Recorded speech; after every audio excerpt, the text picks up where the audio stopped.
Hey everybody, welcome back to the Catholic Culture Podcast. I'm recording this episode well in advance of its release because I'm going to be out of the country for about 6 weeks and I won't have my recording equipment with me.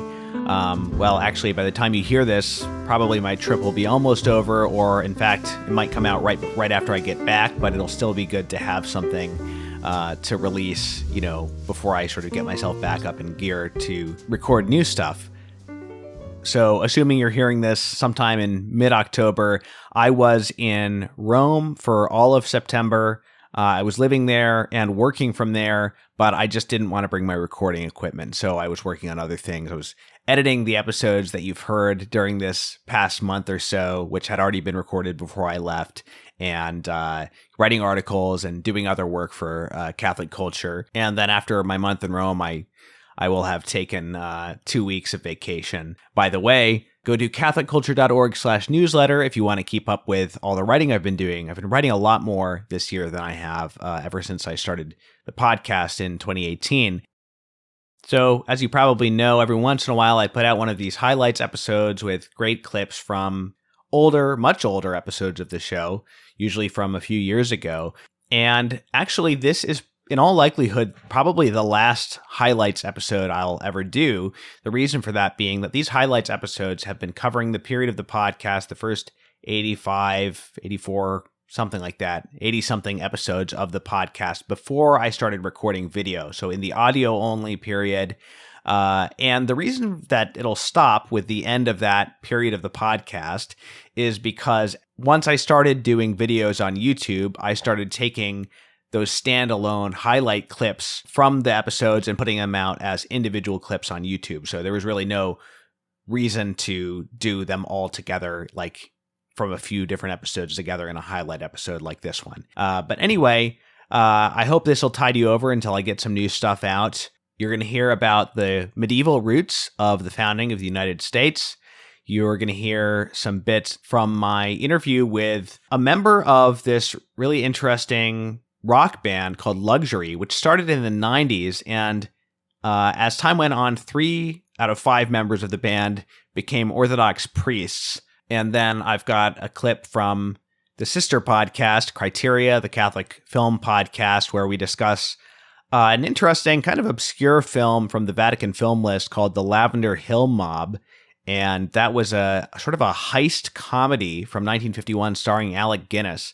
Really funny, entertaining movie. And we talk a little bit about the question of whether there's moral problems with the heist film genre. But I've got a little bit of a short clip from that episode as well. So this first couple clips you're going to hear are from episode 83 of the Catholic Culture Podcast, titled The American Founding's Medieval Roots with Robert Reilly. I was interviewing him about his book, America on Trial, A Defense of the Founding. And well, I think my view of, the virtues or vices of the American founding has maybe been complicated from the positive presentation in Reilly's book by my later reading of D.C. Schindler's book, The Politics of the Real, which I also interviewed him about later on. I still think Robert Reilly's history and his arguments are worth considering. So here's Robert Reilly. So you have a line, I guess it's St. Robert Bellarmine saying that Pope Leo said this. I don't know if we have Pope Leo's original words or not, but the idea is that apparently Pope Leo I said that the emperor is elected and his authority is from God, not from the Pope. So that's kind of interesting too, because it both indicates that the emperor's authority is not absolute, and it doesn't come directly from God, but it also says that the emperor in his temporal authority is not received from the church. So I guess my question is, we know as a historical fact that at the same time that the Pope was finally winning the investiture controversy, he also was declaring that there were limits to his own power. Pope Innocent III said this. What were the reasons given at the time by the church for why the church couldn't just be the temporal as well as the spiritual governor of the whole world? Well, I think because of what we have already discussed were the foundational teachings within Christianity. that Caesar had legitimate authority in the secular realm. And the Pope didn't, except insofar as he exercised secular authority within his own realm of, say, the Papal States.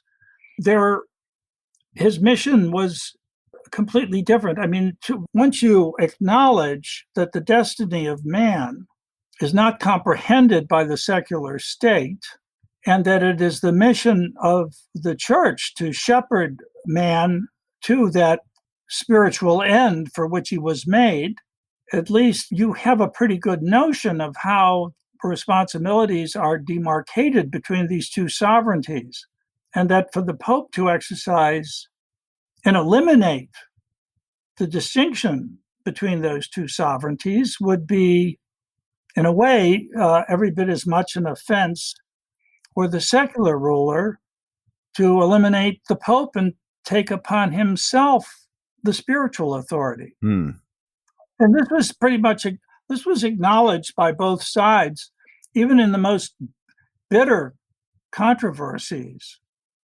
As one would accuse the other, no, you're transgressing my realm. I acknowledge your realm and wouldn't dare transgress it. So get back on your own turf, more or less.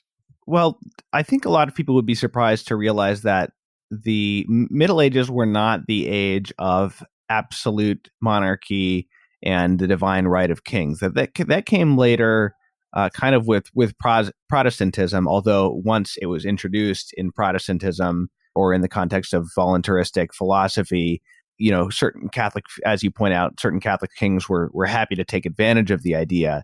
But there's a very striking quote, and I can't remember if you cite it in your book, but I read it elsewhere at the very least. This is an Aragonese oath in medieval Spain, their oath of allegiance to the king. "We who are so good as you swear to you who are no better than we to accept you as our king and sovereign lord, provided you observe all our liberties and laws, but if not, not." Now that's very striking as a medieval document. It sounds positively modern to us, and yet it's this ancient idea. Where do we get the development of this idea that the king has a responsibility to respect the ancient customs of the land over which he reigns? Well, first of all, that quote is in the book. It is in the book. Yeah, along with a number of others. I think someone from Hungarian. Yes, nobles, I remember that. Yeah, etc. So, as extraordinary as that sounds, it was almost a commonplace in the Middle Ages. The divine right of kings was a doctrine that developed as a result of the Protestant Reformation and was always considered a heresy in the Catholic Church. almost blasphemous, it was considered. Yeah, there was no divine right of kings in the Middle Ages. And there were several reasons for this. And these we're now getting to the development of these constitutional principles. One, of course, was the acknowledgement of equality, including equality before the law, and of popular sovereignty. In other words, Thomas Aquinas, all the major thinkers had to address this question from where the king or the prince obtained his authority. Granted, all authority comes from God, but did God give it directly? We mentioned this earlier, and they all answered in the same way. No, God doesn't give it directly. There's not sort of one person who is so superior to all the others that he would have this from God, and his lineage would possess this authority uncontested as it comes directly from God. None of them said that was true. They said sovereignty, God invests the people with sovereignty, who are all equal, and their consent in their rule is required. And that is as true in a monarchy as it is in a mixed regime, as a consequence of which the king must respect the compact with the people through which he obtained the authority in the first place. And if he doesn't keep that compact, if he becomes a tyrant, the people have a right to revolution. This again was broadly acknowledged throughout the Middle Ages. Now, I'd like to get into a little more detail about the development of these constitutional principles. Sure. So let's talk about the development of ecclesiastical law in a universal systematic way for the first time in the Middle Ages. And this was inspired by the rediscovery of the Justinian Code and the attempt within the Justinian Code to rationalize Roman law, which had been a hodgepodge of case histories and so forth. And canon law was a kind of a hodgepodge too. And the canonists were inspired. We too need to rationalize our system of canon law. I think the Concordance of the Discordance was the name of the first major effort to do that. And in the systematization of canon law. Within the canon law, they took, however, not a principle, but a ruling from Roman law that applied solely to private cases. And that principle was, quod omnes tangit ab omnibus approbari, what touches all must be approved by all. What did that mean in private Roman law? It meant that if you had trustees of a minor or trustees of a piece of property, before the property could be disposed of or the decisions made on the minor's behalf, all the trustees had to agree. That's what quod omnes tangit meant. Now, the canonists in the Middle Ages expanded upon the meaning of this into a principle, and it became the heart of the creation of the first corporations ever created in the world. And those were the ecclesiastical corporations created in the Middle Ages, whether they were in a diocese, bishoprics, or religious orders. These corporations, these sort of fictional entities, were treated as persons. And within them, they were guided by this principle that what touches all must be approved by all. This would lead to the elections of abbots. This would lead to the rules for the conduct of, say, the Dominican order. And it would certainly lead, and it most especially did lead, to the requirement of consent by anyone affected by financial matters and sort of a taxation. And this became the principle of church councils as well, and was articulated by the popes, that what touches all must be approved by all. And when the Pope intervened on a more local matter of the decision of a bishop against a cleric or whatever, the principle of review would be this quod omnes tangit, that the person who was affected by the legislation, the taxation, if their consent had not been sought for its application, then it was invalid. And in fact, in the development of church councils, the ruling became, well, what does approval mean? What does approbation mean? And they said, well, it's a 2/3 majority would establish that. And by the way, it was within this requirement of consent. First of all, consent is required by equality. How is the consent expressed if not everyone can be there? For instance, when St. Dominic called the first convocation of the Dominican abbeys, not all the members of the order could go to Ferrari or wherever the meeting was, so they elected representatives to go. And the representatives were invested with authority to make decisions on behalf of that Dominican chapter. And they would arrive at this general convocation, and St. Dominic and his successors made absolutely clear that the decisions made by this convocation would apply to the whole order, including to St. Dominic himself.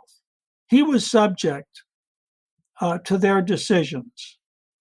So this was quite an extraordinary development. So you had the equality, the sort of even the popular sovereignty within a religious order, the requirement of consent, the representation through which the consent was exercised, a kind of right to vote.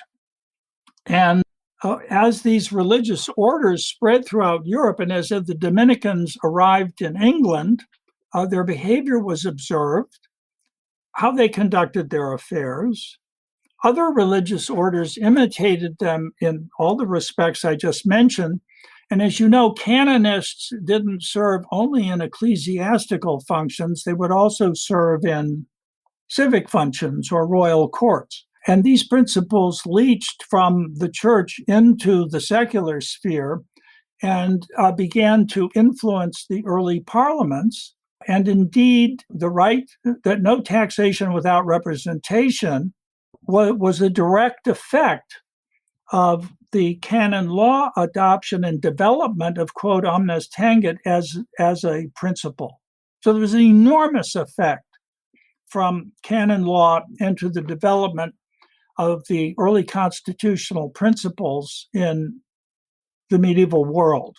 So I don't think there would have been a great charter. There wouldn't have been, none of those things would have been there had it not been for these developments first within the church. Yeah, that's really fascinating, and especially striking, within the church. Everybody always says the church is not a democracy, and that's true. And yet they thought it most prudent in certain circumstances, in a limited way, I suppose, to have what you might call a semi-democratic procedure for making decisions, at least within entities within the church. Well, even the Pope was elected. Right, exactly. I can only want to add to this. In the secular realm, as they began to conform to these very same principles, the one was added that I mentioned earlier, that the people have a right to revolution. So if they're ruled without their consent tyrannically, they have a right to revolution. And again, this was universally recognized throughout the Middle Ages. Right. At this point, we are seeing the beginnings of the idea of the requirement for consent. We're seeing the idea that the authority of the state resides essentially in the people and is bestowed upon the state by the people's consent. The right to revolution, as you've said, we're starting to get in this canon law, in at least limited contexts. We're getting the idea of representation as a possible way of the people expressing their consent and having more of a say in how they're governed. That the right to representation is very interesting to see how that developed when the kings called the early parliaments. And who was it that could come to those parliaments and what they were authorized to do or say. And as the king did not want to waste time having such an assembly with people who didn't have the authority from those in their shire or in their township or in their county, he made sure that there was some means of selecting them so that they were invested with the authority to bind the people whom they represented when they made that decision in Parliament. Very interesting. Yeah. So just to get into a little more detail as to how this was implemented sort of on the level of the king, can we talk about the coronation charter and Magna Carta a little bit in terms of their some selective look at some of the principles involved that are important in considering kind of the provenance of America's Constitution? Well, I think the most interesting thing about the Magna Carta is that it was inspired by Archbishop Stephen Langton, as it was Langton who gathered the nobles together and basically told them what to do and drafted Magna Carta. So the provisions in Magna Carta are a reflection of many of the things about which we spoke. And that includes First of all, the first thing you read in Magna Carta is the king having to recognize the separate, legitimate sovereignty of the church in the secular sphere, and that the king will stop trespassing in that sphere, that he will not try to appoint abbots, he will not confiscate church property, he will not try to invest bishops, etc. So that was the first and considered at the time the most important. And the others with which, of course, you're very familiar, sort of an early version of jury trial and the rule of law. I was actually inspired to go and read the whole Magna Carta online while I was reading this book. And there's a part towards the end, and granted, this is only in the first version of the Magna Carta, so it doesn't persist in subsequent versions over the next decade or however frequently it was updated. But I think it was in the 1215 version. The king actually gives permission for the people, or in the form of these barons, to seize government property if they feel that he has wronged them or transgressed the charter. In fact, he even says that he will compel them to swear that they will do so. If I can just read a little bit of this, because it's like more radical than our Constitution, because even our Constitution doesn't have, secession and, revolution explicitly built into it, even though it's kind of implicit in the historical circumstances of the Declaration of Independence and the founding. If we, our Chief Justice, our officials, or any of our servants, offend in any respect against any man, or transgress any of the articles of the peace or of this security, and the offense is made known to 4 of the said 25 barons, they shall come to us, or in our absence from the kingdom to the Chief Justice, to declare it and claim immediate redress. If we, or in our absence abroad, the Chief Justice make no redress within 40 days, reckoning from the day on which the offense was declared to us or to him, the 4 barons shall refer the matter to the rest of the 25 barons, who may distrain upon and assail us in every way possible, with the support of the whole community of the land, by seizing our castles, lands, possessions, or anything else, saving only our own person and those of the queen and our children, until they have secured such redress as they have determined upon. This is my favorite part. Having secured the redress, they may then resume their normal obedience to us, which I find hilarious. Well, I mean, you see in that a reflection of the early right to revolution. Absolutely. But it's striking to see it put so explicitly. You also mention this idea in the development of canon law, the figure of Gratian, this idea of natural and divine law trumping human and also ecclesiastical positive law, which is very important. So we have this idea that the laws are not simply made by the king or even by a bishop or a pope, but that they are also accountable to a higher law. And that is very important. So you have this accountability in both directions, such that, when a king is determined to be a tyrant and in need of deposition by the people, it's because he's both a breaker of the contract with the people and perhaps failing to respect their ancient rights, but also as being himself a rebel against a law that is higher than he, which is very important that you have that in both, that accountability in both directions, I think, so that it's not just a matter of the people kind of demanding their conventional rights. It's not simply a matter of contract. It's also a matter of the king being accountable to a higher law than both himself and the people. Yeah, I would only add to that the principles which I just mentioned to you as evolving out of canon law in the Middle Ages were themselves an expression of natural law. The equality of all people, natural law, the requirement of consent by free, rational people, that's from natural law. Well, the right to representation, how the consent is made. I mean, obviously, an element of convention enters into how that will be made. The right to revolution, that's also an expression of natural law.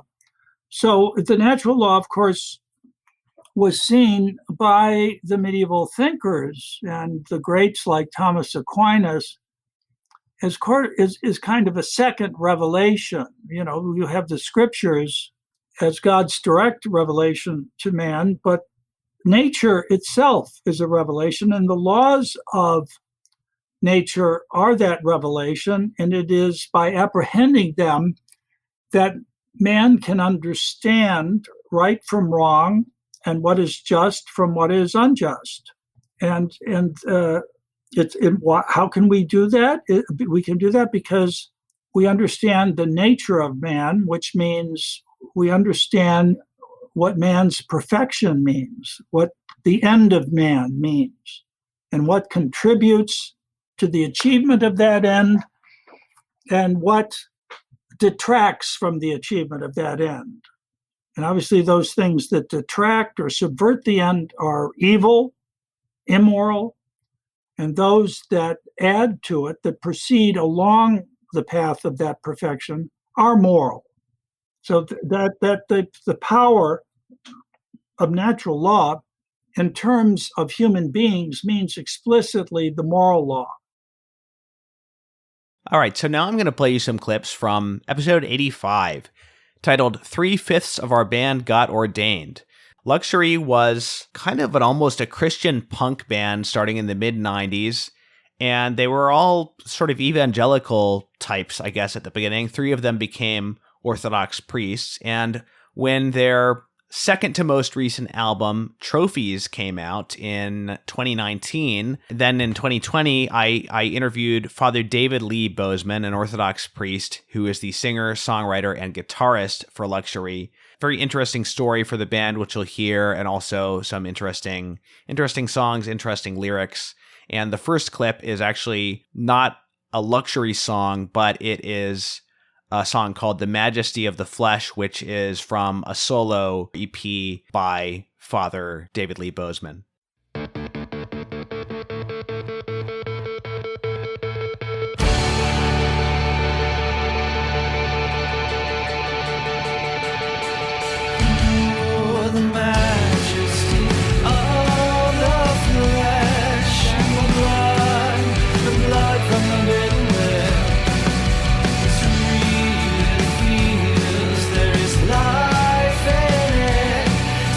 Chance and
complicated.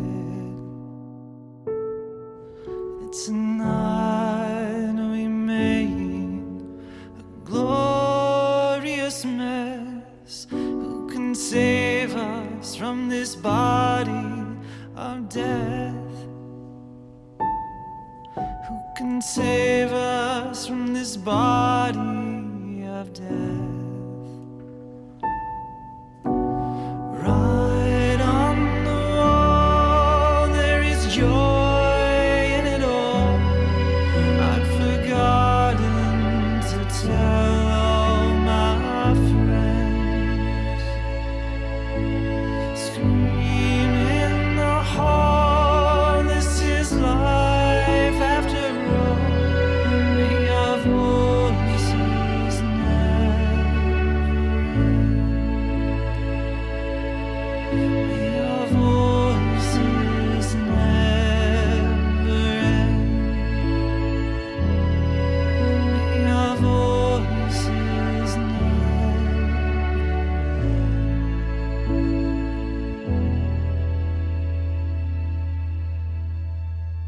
So you obviously wrote this after you became a priest, and I'm just basing that on the cover, which is clearly Right. you in your cassock, or not your cassock, but my your vestments, vestments. yeah. It's kind of an interesting place to start. It's a very affirmative song. You know, some of your work is more on the melancholy side, I would say. But this is a very, I would describe it as almost anthemic. In fact, I think I described it to a friend of mine as a hylomorphic anthem.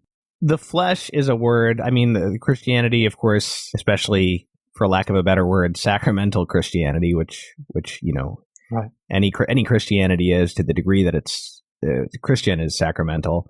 The word it affirms the goodness of the body, but the word the flesh is usually used by St. Paul, for instance, to mean something distinct from just the body. So when you talk about the flesh, are you deliberately using that word in a more spiritual sense, as St. Paul uses it, to create a certain amount of ambiguity, or are you using it in a more neutral sense?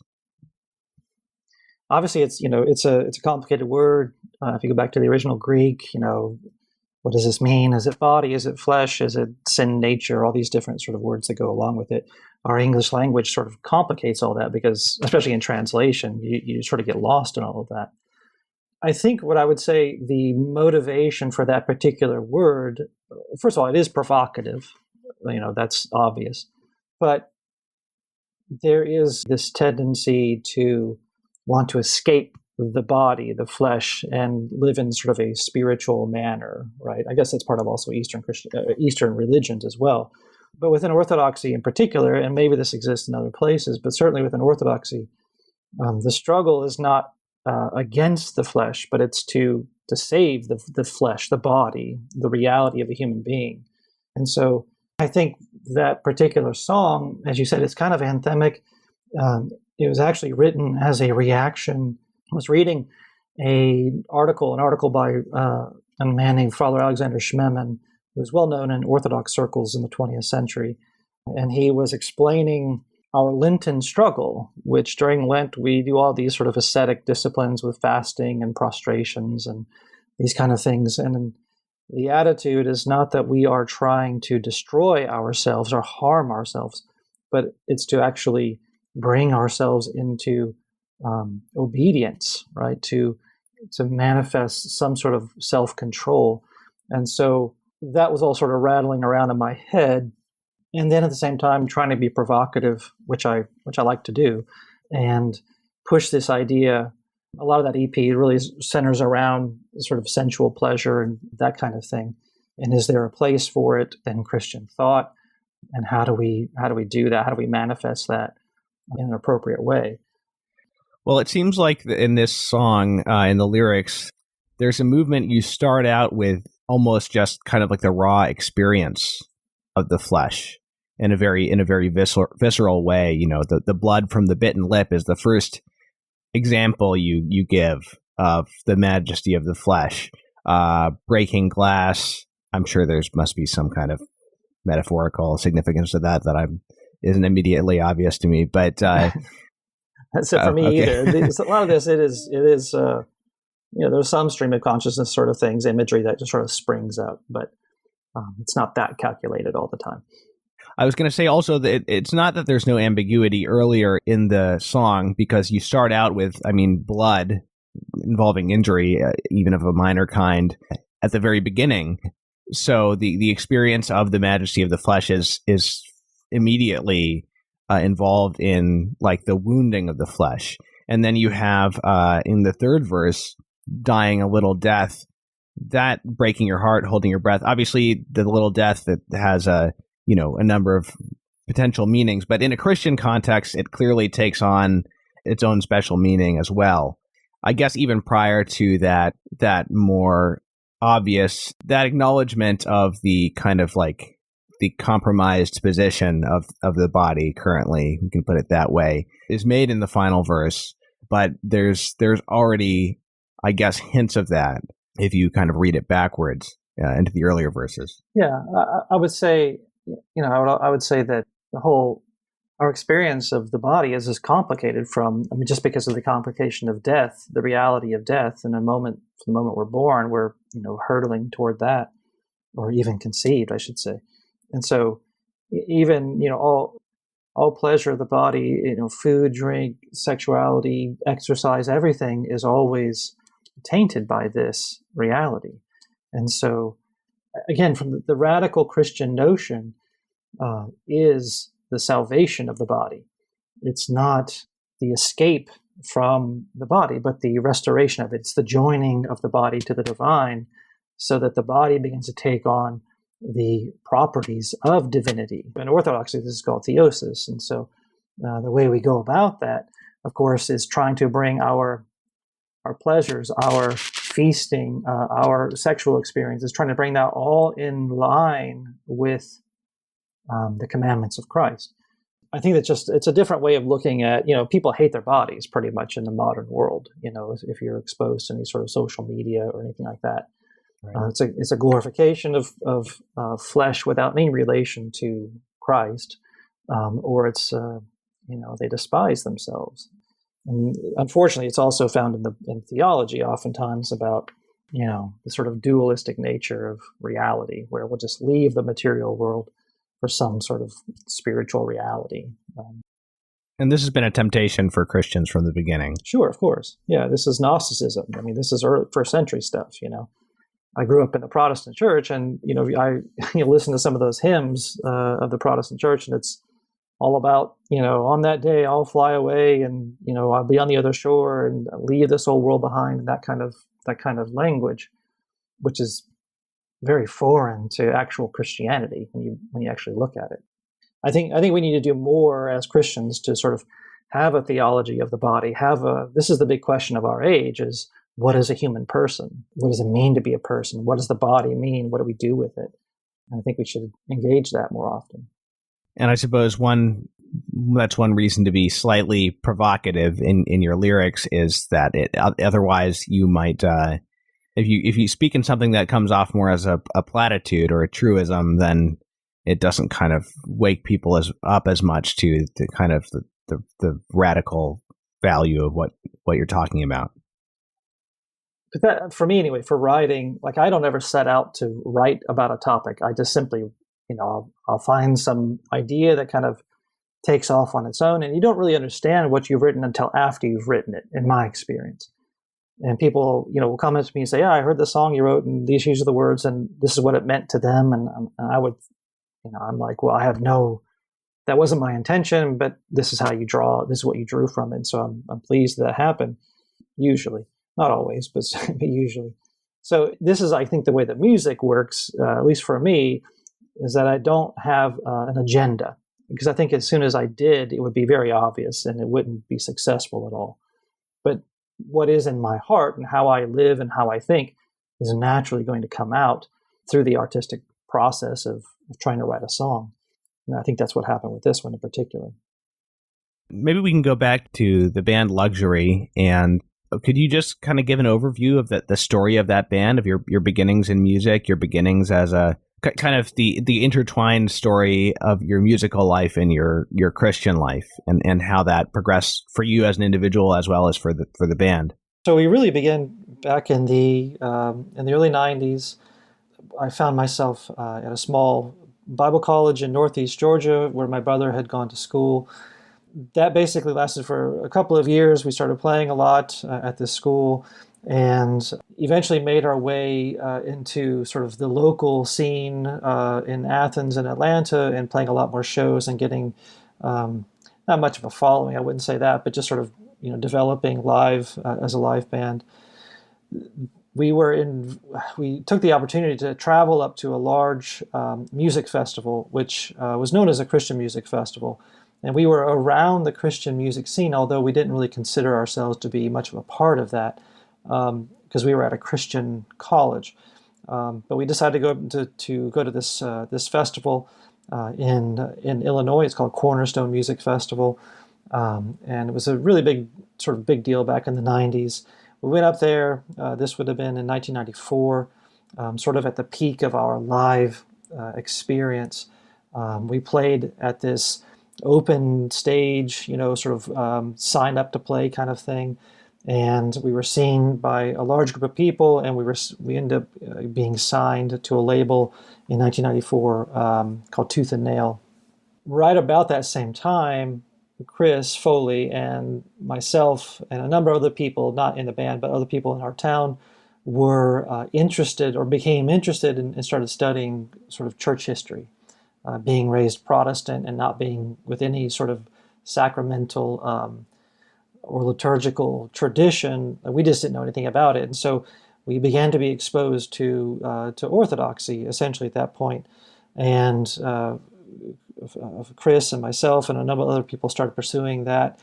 And it sort of coincided with the band being signed and starting to record this first record. And so we record our first record, and then 1995 we go back to this festival in Illinois, and we play sort of our first big triumphant show after our record is released. And then we left the next day, and on the way home, we had this terrible accident in the middle of Illinois, and basically the driver of the van lost control and rolled the van down the center of the highway, where two of us were ejected. There were 3 broken necks. I was crushed by the van. Broke most of my bones between my shoulders and my knees, and just torn up pretty significantly. And so that changed our trajectory pretty significantly. At that point, 1995, our first record had just come out. We were done for a while. And so it took about a year to recover and to get healthy again. Of course, there was all those questions about, well, what does this mean for the band, and how are we going to exist? How are we going to go forward here? And at the same time, being introduced to Orthodox Christianity and having all of those new and interesting avenues opening up for Chris and for me in particular. My brother, who is now an Orthodox priest, was also in the band, but he didn't have any interest in Orthodoxy at all. He was pursuing his own evangelical traditions. And so we finally recover after about a year, and then we decided to go back into the studio to record another record. We did another short tour, released a second record with Tooth and Nail in 1997. And then our relationship with Tooth and Nail basically came to an end, and we decided we weren't going to be doing any more touring. We were all married at that point and started having children, and we'd recovered from this bad accident, and it just sort of everything kind of came together to sort of push us in a different direction. And so we essentially stopped being a live band in '97, although we played sporadically from there on. Again, sort of this coincides with this growing understanding and experience of Orthodox Christianity. And so Chris and I, again, he wasn't ordained at the time, neither was I. And so we began to establish this mission in our small town, and it kind of took over our interest in our lives. That's all we did, was talk about church stuff all the time, which is kind of interesting. The itch to record some more kind of came back, and so in '99 we got back together and talked to a label, and they said, yeah, we'll put your record out called Bulletproof. And so we recorded another record in 1999 and released that. Again, we didn't tour or anything like that. We didn't really play much in terms of support. And then that kind of became our MO at that point. We would just get together occasionally and record these records. And so we did that. And I did a solo record in 2003. We did another luxury record in 2005. And then I ended up going off to seminary in 2009. Father Chris became a priest in 2006. So it just sort of developed from there. And we've had the opportunity to still get back together and record occasionally. In fact, I was in Atlanta last week, and we got together working on a new record. And so the two parallel loves of our lives kind of continue on. We had our love of church and of Orthodoxy and liturgy, the three of us that are priests. And then we also have this capacity to continue to do music. And thankfully, it all sort of works together so far.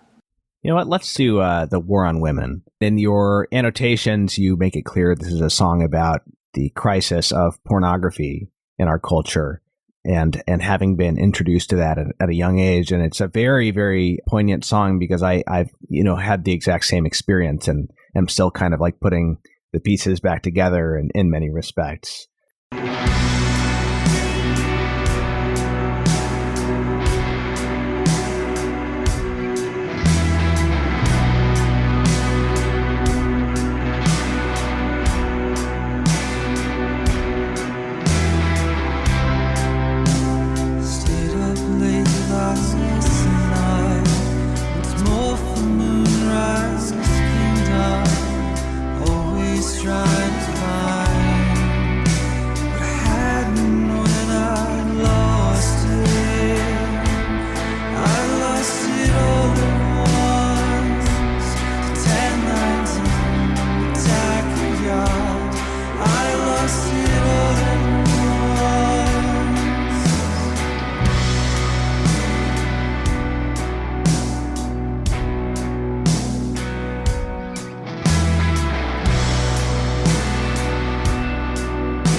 The war on women, obviously that's a phrase from American politics, basically. I guess I've usually heard it used to refer to sort of conservatives or the Republican Party as waging a war on women to oppress them and control them and stuff. And you don't really reference that in the song. You just kind of give it its own meaning.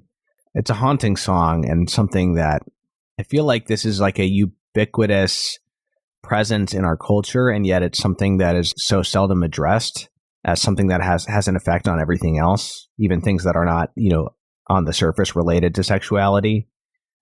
It's one of those. It's one of those themes. It's a theme that I've written about a lot. Obviously, it has it's affected me. We live primarily in a pornographic culture. It's almost remarkable how comfortable we become with it. And I'm not trying to be like a prude or anything like that unnecessarily. It's just, if you look at culture, generally speaking, what people are comfortable with allowing to sort of be normal. We live in a very voyeuristic, pornographic kind of time. And as a kid, I have two sons, and I know their experience growing up in an age of the internet and all of that has affected them, no matter what our conversations have been. But I know that for me personally, even though I grew up before the internet in that era, like you still had access to things, and you still had people who would provide that to you and all of that. This particular song, when I was, again, I had the title for a long time. It just sort of sat there, and I thought, what is this about? What can I write about? And I just got to thinking about my childhood, and the beginning of the song references the Wes Anderson film, Moonrise Kingdom, and sort of that innocent time when he's his first love and all of that. So I was just thinking about that and sort of my youth and how I was formed through these experiences with pornography. And I guess I just came to the conclusion that this is, in my thinking, this is where the real war is on women, is that we culturally, men and women, it's not just men's fault, but men and women have accepted this kind of lifestyle for ourselves. And it's done nothing. It has never empowered women. It's only objectified them and ruined them, ruined men, ruined families. And I don't know that there's a way out of it now, honestly, except through ascetic discipline, confession, church, all the things that are necessary for a Christian to live. You could as easily call it the war on children. I mean, the loss of innocence is so prominent in this song, especially the, I learned it all alone, same as everyone, that line in the second verse. It's very resonant. I mean, this is the experience that so many people have had.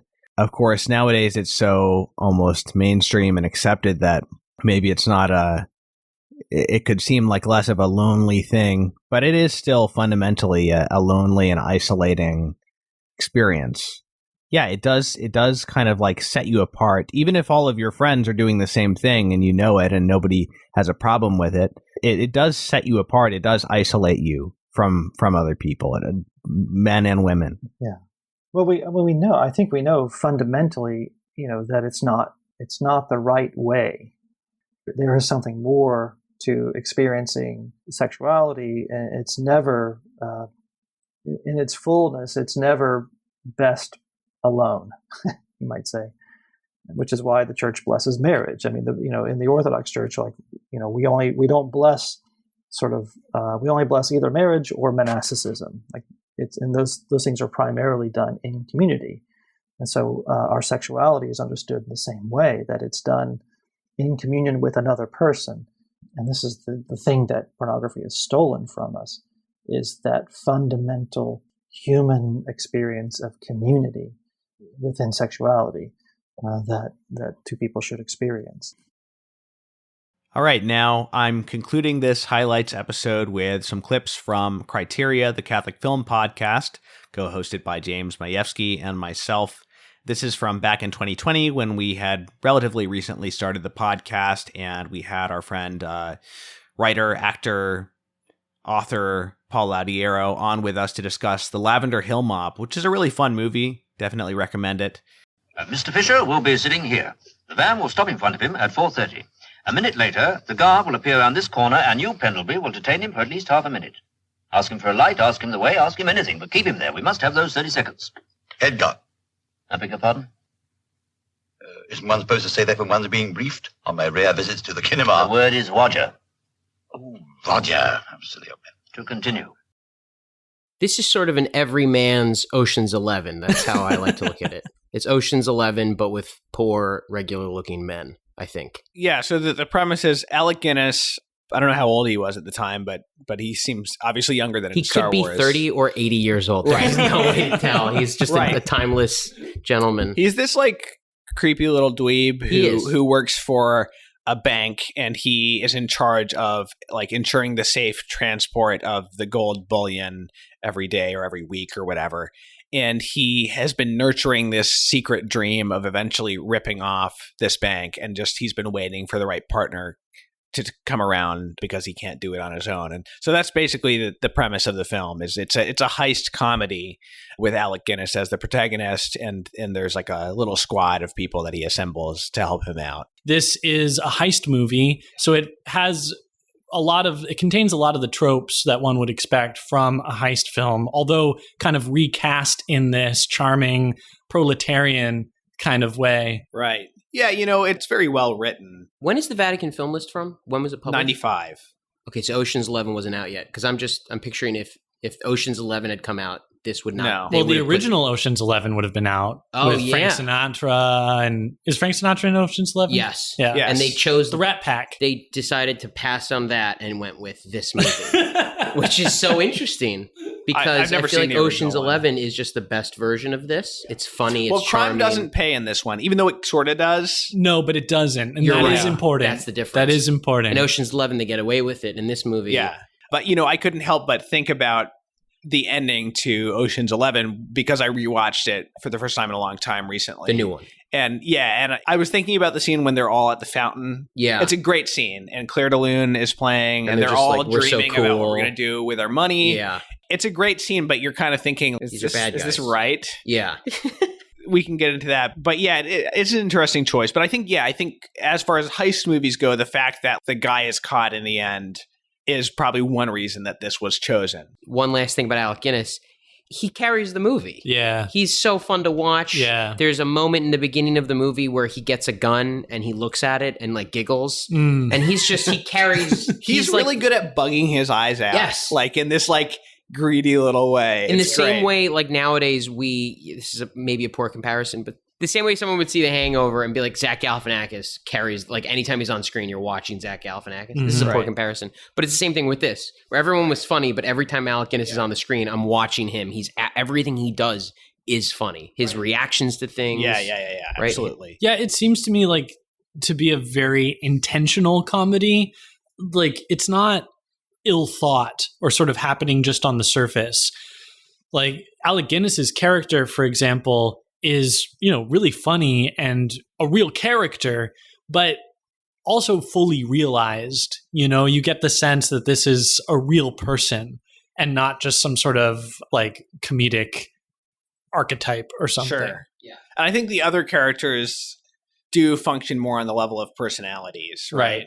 Like, definitely there's some good comedic acting from all of them, in particular his main sidekick, Pendlebury. The other two guys who are the career criminals just function more as personalities, and they're great. I'm sure that these guys probably were very recognizable British actors of the day. Mm-hmm. But yeah, Alec Guinness is the guy who's really playing all the angles and like the most kind of active thinking, on his face. And there's character. real detail, in his performance. Like you said, Paul, just his response to being handed the gun. Especially the second time. Yeah. Not everyone can just widen their eyes and smile, and it's funny. And Alec Guinness does that, and it's absolutely hilarious. Right.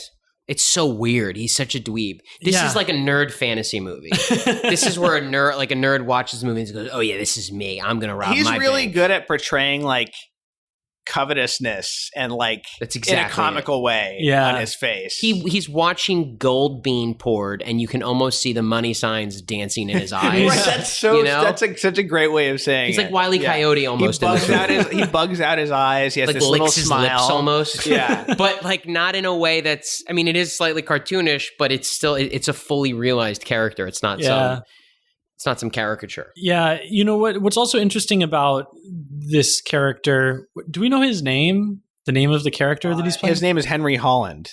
Holland, that's it. Holland, yeah. And what's his nickname? Dutch. Later, Dutch. towards the end of the film. You can call me Dutch. Which is great, which is very cool. He wants to be cool. He's read all these crime novels with his this old lady in the apartment building he lives in. Yes. Who's hilarious. This is Holland. Holland goes to work every day. He brings a ham and cheese sandwich. Mm-hmm. I have nothing against ham and cheese sandwiches, but he gets to work on time. He acts all prim and proper. He's merely a non-entity, as he says. He's like Walter White. He's like Walter funny. White before he breaks bad. Yeah. And then he goes home, and instead of, kicking back, calling up some single ladies, he literally sits down with an old woman and reads her a detective novel every night. And it's delightful, but it's also so informative of who he is. Yeah, he's a fly on the wall. He's just a guy, Yeah. He's a little man, and we have nothing wrong with that. I watched those scenes and I was like, he's such a nice guy. But in his head, I think he was slighted by the world. I think that this actually speaks to another reason why I think that this film is included on the Vatican film list, is that there's this line early on where he says, most men who long to be rich know inwardly that they will never achieve their ambition. And I think that this line specifically is sort of gestures toward this characteristically modern despair of being rich. We live in this really affluent, Western Europe and the United States in the 20th century achieved a level of affluence that is just sort of unprecedented. And at the same time, there are these legions of, quote, merely non-entities, as Dutch describes them in the film, wage earners who are going to work. We get this shot a couple of times of just hundreds of people pouring across this bridge, commuting into London. And so I think that kind of at the beating heart of this film is an awareness of this emptiness that sort of lurks behind a consumeristic, materialistic, affluent culture that can only be filled by God. And when it's not, drives people to doing terrible things in resentment. Even the supporting character, the artist, who's kind of a failed artist, he's clearly very good. He has a lot of knowledge. He's always quoting, poetry or Shakespeare. But he, in his own admission, propagates British cultural depravity. He makes, for money, these kitschy little tourist sculptures to be shipped out to different places in the world so that British tourists, when they're abroad, can buy them and bring them back home, Yeah. So even in that character, there's this failed sense, this kind of despair that really drives both of them to do what they do. At least that guy makes things, but Holland is like, what people of a certain philosophy would call a wage slave. Yeah. And you don't get the sense that, well, if he were more ambitious, he probably, in his job, he could probably move up the ranks, as is indicated. But, on his current salary, you don't expect that even if he had a family, he could really support them. But yeah, he's an interesting character because he obviously has the ambition and some degree of cleverness to pull this thing off. And yet you think, well, why didn't he just apply that to his job? Why didn't he apply that to like making something of himself in the world? Yeah. And it seems like just because he had this dream of being rich. Yeah. And that's it. Yeah. And he didn't really want anything else for himself. I think that there are a lot of people, sadly enough, for whom that is the only dream that's available to them. I think about that. I'm thinking about it increasingly now when we see the kind of social disturbance that we're seeing, kind of asking the question for how many of these individuals who are out there rioting or looting or burning things, is there this kind of despair of recognizing inwardly that I will never achieve this ambition of being rich? Sure. Of course, a number of them actually are super rich. Yeah. But that's also the paradox, is that like you cannot ever be rich enough, so this is also a particular despair that's born of an affluent culture, I think. Right. Right. So it's almost like in proportion to your affluence and your wealth, is this emptiness. Yeah, if I didn't have God, I'd be robbing banks left and right. 100%. 100%. I think it's significant that he's not married, you know? He doesn't have a family. He doesn't seem to have many friends. You know, granted, he doesn't get away with it, but this is something I've always wondered when I watch Ocean's 11 or whatever. Very enjoyable. Obviously, like the structure of a heist movie, it draws on a lot of enjoyable things that could also be employed in other contexts, like a spy film or something. Anytime there's something about like the technical, just like in a murder mystery, you can have it from the perspective of the criminal or from the perspective of the law.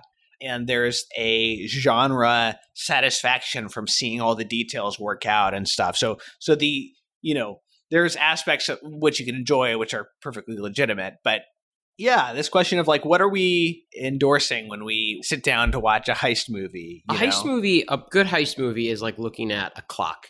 It's like a functioning thing, except I don't think the heist movies can tell time, if that makes sense. So it's just something where all the puzzle pieces work together.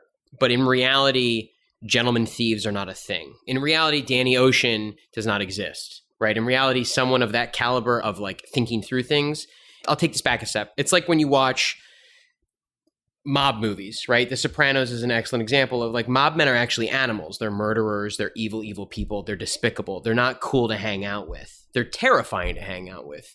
The same way I think this movie accurately portrays thieves as either like poor Cockney men who like are career criminals and not educated, and dweebs, as opposed to the Ocean's movies that it's like a play almost. It's like watching a clock of this invented sort of genre. It's Danny Ocean in real life would be a dirtbag. He's not someone who's suave or fun or wants to hang out with. He's either on Wall Street robbing people legally or a dirtbag heroin addict in prison. He's not this like cool, suave guy. I don't think those people exist in real life. If they have that level of brains, they're not doing that. One thing that the heist film appeals to, which is much more questionable, is this fantasy of beating the system, getting one over, being a disadvantaged person all your life, and then pulling this thing off. You know, there may be some like resentment or there may not, but it's this vicarious thrill you get because everybody feels a little bit like, you know, what would I do with that money? Or, you know, if only I could do this to my boss. Or, you know, those casinos steal from people anyway, or the banks steal from people anyway. So like, who cares?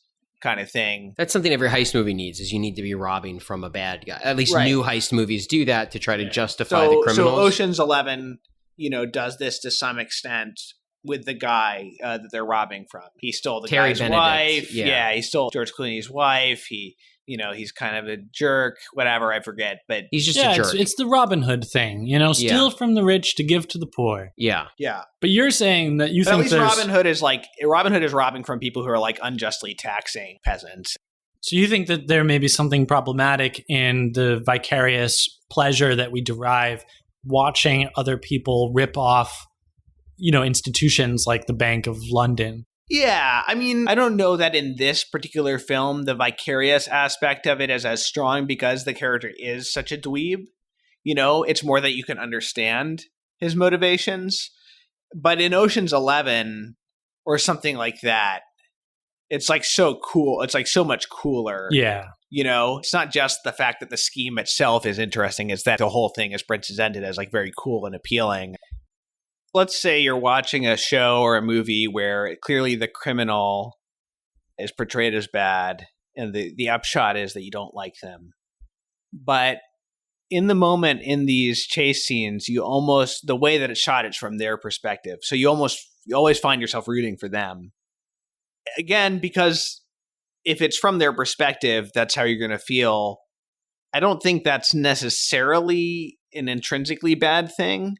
But it is like something that makes you wonder, like in the more slow scenes, I might be rooting for justice. But in this chase scene, I'm like, every time that he like pulls one over the cops, you know, and gets them to chase the wrong car, I'm like, oh, yes. Yeah. You know, so it's just kind of, it's like out of your control that you feel that way. This movie also does a good job, though, with like they're robbing from is it the Bank of England or is it a bank? It's some bank. So like they're hurting the everyman as opposed to modern heist movies where they're usually only hurting like a billionaire or 100 millionaire.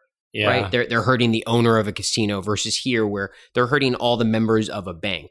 So it makes it you're right. In the chase sequences, we're rooting for Alec Guinness. Yeah. But, at the same time, like the bank is clearly portrayed in the film as this sort of bureaucratic behemoth.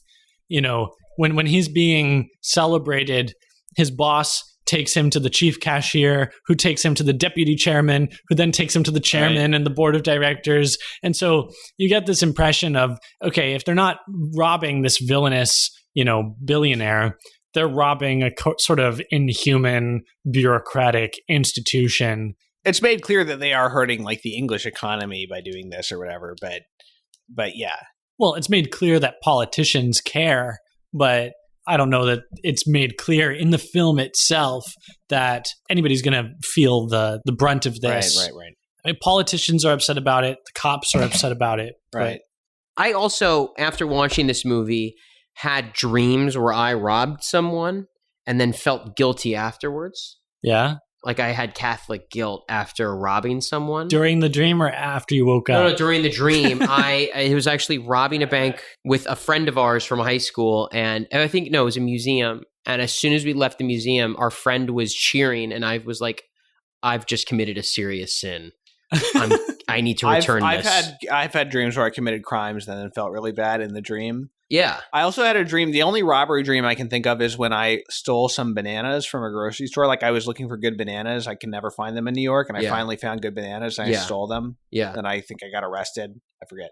Yeah. It's just in my head. I don't know who could plan a crime for this long and not feel the guilt, I wanted to close this conversation out by looping it back to this question of resentment and despair and like the emptiness that's found in a materialistic or consumeristic culture that only cares about wealth or honors or pleasure, and how that is particularly felt among artists. I kept on watching this film, I kept finding myself going back to Pendlebury, who, he's not the one who came up with this scheme. He's not the one who for years has been plotting it. But he does end up getting caught up in this with Dutch. And, it's only able to sort of come out of his rejection, his previous rejection of his dreams of, I don't know, I forget how he puts it, of being surrounded by rare and beautiful things. I think he uses the phrase an idle dream at one point. And he also quotes, I forget the poet, but he says, of all sad words of tongue or pen, the saddest are these, it might have been. Bean. Yeah. That's my favorite part is that bean does not rhyme with pen in British. It doesn't rhyme with pen in Americanish either. It doesn't? Bin and pen? Much closer though. Sure. But in any case, it might have been. I think that there is really something to be edified by in watching this film and to contemplate is what we do with our dreams. In the case of the character of Dutch, his dream is attached to something that's so obviously unworthy of holding the sort of the status of a dream or a life ambition. But in the case of Pendlebury, he's forsaken his dreams and has instead settled for something obviously beneath that to which he was called as an artist. Or maybe he hasn't forsaken his dreams, but he's not comfortable with the fact that he can make his art in his spare time. You know what I mean? Because he's still making art. Yeah, but he despises it, No, but I'm talking about the stuff that he does in his spare time that he brings to the apartment building. Right. And I'm saying he's still doing that. So it also might be like accepting that just because you don't make your living at something doesn't mean that it's not valid. Right. Or like it's not. Sure. Have dignity. Either way, I think that there is this kind of terrible responsibility we have to maintenance our dreams, to attend to them, to ensure that the that we are dreaming about and toward which we are aspiring are worthy of that, but at the same time, that they're not things that we're discounting or abandoning, because God really does lead us on by means of these deeply felt urgencies of the heart, and when they're neglected, it's like we are able to do untold evil things. Right. Yeah, I know a lot of would-be artists who think that like the world owes them something. Right. That their dreams are there to be like served by the world Precisely, instead of like to serve the world. Yeah. I know that some of the people out there burning stuff down are people who think that they're writers or like improvisers. It's a lot of improv improvisers. comedians. It's a lot of former Herald Night members. Yeah. Some people are owed things by society, but there's a lot of people who think they're owed artistic success. Yeah, the money and funding to live their dream or something. Yeah, and there's a lot of people with crummy dreams, base and perverse dreams. And if all that I have to look forward to is a life hedonistically enjoyed, well, then, a pandemic is going to be a real obstacle to that. An economy in recession is going to be a huge obstacle to that. And like people with moral codes or who rightfully object to my behavior are also going to be a huge obstacle to that. And so that's going to cast me invariably into a kind of panic and a need to, rob a bank of gold bullions, or a Target, or a Macy's, or a Portland mayor's residence. I don't know.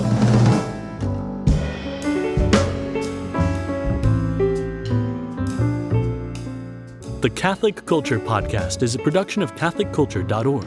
Check out our other podcasts, including Way of the Fathers, an early church history podcast hosted by Jim Papandrea, Catholic Culture audiobooks bringing to life classic Catholic writings, and Criteria, the Catholic film podcast featuring deep analysis of great films from a Catholic perspective. You'll find all of this, as well as Catholic news, commentary, liturgical year resources, and much more at CatholicCulture.org.